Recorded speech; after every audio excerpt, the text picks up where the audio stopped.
Selamat pagi saudara-saudara sekalian yang terkasih dalam nama Tuhan Yesus.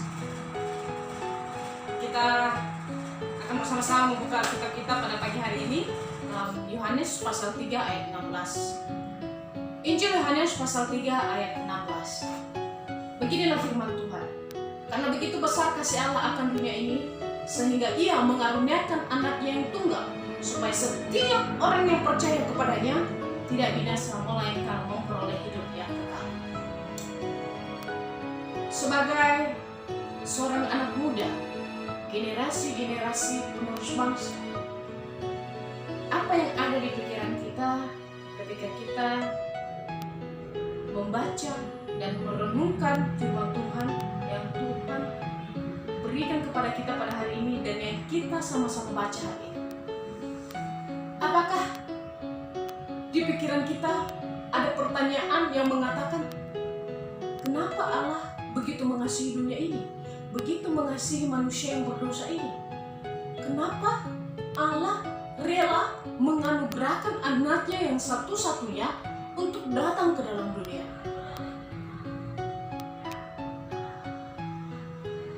Pernahkah kita berpikir demikian? Allah yang menciptakan alam semesta ini, yang menciptakan dunia ini, Dia telah memikirkan bahwa suatu hari nanti manusia akan jatuh ke dalam dosa dan manusia tidak bisa menyelamatkan dirinya, dan Dia harus mengorbankan Anaknya yang tunggal. Allah sudah memikirkan jauh-jauh hari, saudara, bahwa Ia akan tahu bahwa dirinya akan disakiti oleh manusia dan Ia akan menyerahkan Anaknya yang tunggal. Bagaimana perasaan Allah? Sebagai jika kita mengibaratkan Allah di dalam posisi sebagai manusia, pasti Allah merasa sangat sakit atau mengorbankan anak. Tapi Allah melakukan itu karena Ia mengasihi kita sebagai orang percaya. Karena begitu besar kasih Allah akan dunia ini, karena begitu besar, sangat besar, dan tidak bisa diukur oleh manusia. Kasih di sini berbicara tentang kasih agape, kasih yang tidak bisa diberikan oleh manusia di dalam kehidupan kita, yang tidak akan bisa manusia lakukan. Tapi hanya ada satu pribadi yang bisa melakukannya, yaitu kasih Allah kepada manusia.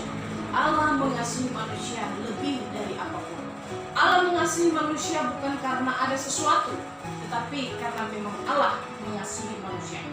Banyak kali di antara kita ketika kita mengasihi orang lain dengan motivasi-motivasi yang berbeda-beda, bukan?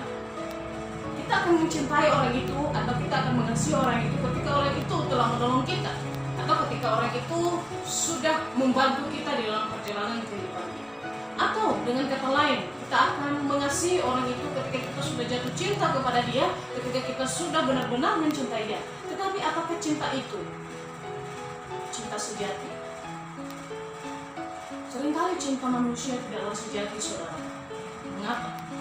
Karena cinta manusia dipenuhi dengan hawa nafsu dan keinginan-keinginan yang tidak Tuhan inginkan kita lakukan.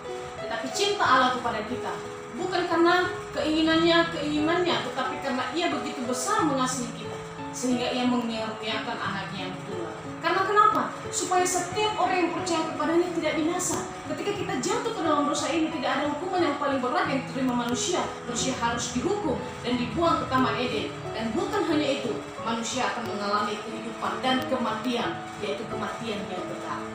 Kasih Allah adalah kasih yang sempurna, kasih yang tidak dimiliki oleh siapapun di dunia ini, kasih yang hanya Tuhan berikan di dalam hati kita sebagai orang percaya, yang tidak akan pernah bisa manusia dapatkan kepada siapapun. Kasih yang membangun relasi kita dengan Tuhan. Dengan kasihlah kita bisa bersatu dengan Tuhan. Dengan kasihlah maka Yesus mati bagi kita. Saudaraku, apakah kita masih mengatakan bahwa tidak akan ada orang yang mengasihi kita? Jikalau kita mengatakan demikian, stop. Karena masih ada orang yang mengasihi kita, yaitu Tuhan, yang bahkan rela memberikan Anaknya satu-satunya bagi kita. Semoga Tuhan memberkati dan menolong kita kalau kita berdoa. Tuhan Yesus memberkati kita, dan jangan lupa untuk terus merenungkan dan membaca firman Tuhan, dan ingat yang paling penting melakukan